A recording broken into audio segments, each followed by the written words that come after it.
Selamat pagi Bapak Rudi dan Bapak Michael yang terhormat.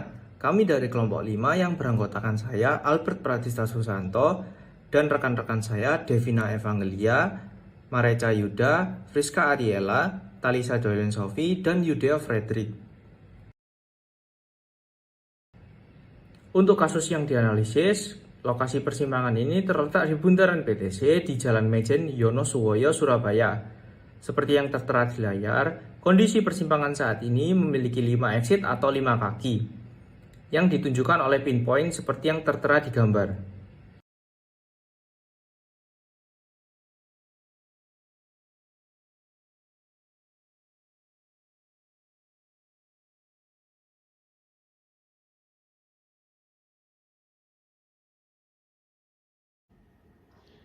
Arah arus di bundaran PTC dapat dilihat dari arah panah berikut, di mana arah panah merah dan biru merupakan lajur utama. Menurut kondisi yang sudah kami analisa, di bundaran PTC terjadi kepadatan lalu lintas, terutama di panah bagian merah ditunjukkan oleh gambar berikut, yaitu tempat merging atau pertemuan kendaraan dari sumber yang berbeda. Untuk saat ini, intersection control yang digunakan adalah roundabout. Keuntungan dari roundabout ini baik digunakan untuk arus lalu lintas rendah sampai sedang, penundaan minimal pada aliran yang lebih rendah terutama di luar jam sibuk, dan baik untuk kendaraan yang ingin menyeberang atau menyatu dengan arus lalu lintas. Adapun kekurangan dari roundabout ini yaitu tingkat keamanan rendah untuk pengendara yang pelan seperti sepeda. Berikut adalah solusi yang kami tawarkan. Solusi pertama yang kami tawarkan adalah jalan sebidang, yakni tetap menggunakan roundabout yang dilengkapi dengan marka jalan atau garis pembatas yang jelas. Berikut merupakan referensi yang kami gunakan. Penggunaan marka jalan dapat mengurangi setidaknya 30% dari total kemacetan yang ada. Hal ini pasti akan mempermudah pengguna jalan untuk memilih jalur yang sesuai dengan tujuannya. Namun penggunaan marka jalan ini dalam mengurangi kemacetan hanya untuk skala kecil saja. Untuk skala yang lebih besar dapat menggunakan overpass.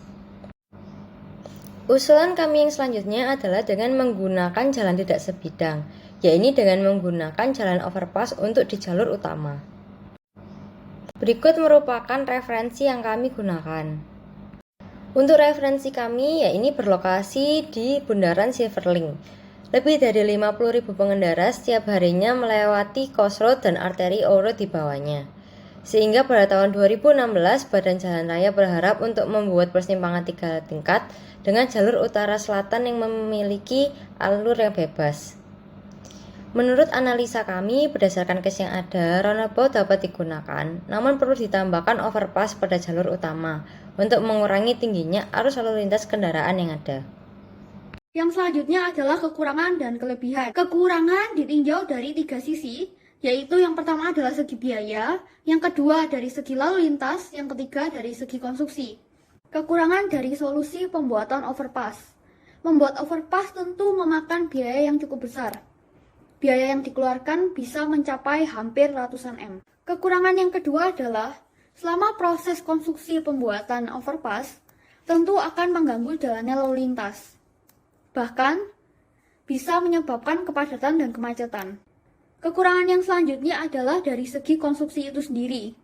Tentu pembangunan overpass itu memerlukan perhitungan yang cukup rumit dan memakan waktu yang relatif lama. Hal itu dikarenakan overpass yang kami rencanakan memiliki panjang yang cukup panjang. Selain itu, dikarenakan banyak pertimbangan dalam perhitungannya. Sebelumnya kita sudah membahas mengenai kekurangannya, dan sekarang kita akan membahas kelebihannya. Kelebihannya itu bisa dilihat dari 3 segi, yaitu yang pertama segi lahan, yang kedua segi lalu lintas, dan yang ketiga segi waktu. Sekarang kita akan membahas dari segi lahan. Nah, dari segi lahan itu kita tidak bisa melakukan pembebasan lahan karena di lokasi tersebut sudah padat dengan bangunan-bangunan. Sehingga kita tidak memerlukan lagi namanya pembebasan lahan. Dari segi lalu lintas, kita tahu bahwa di jalan tersebut sering terjadi kemacetan.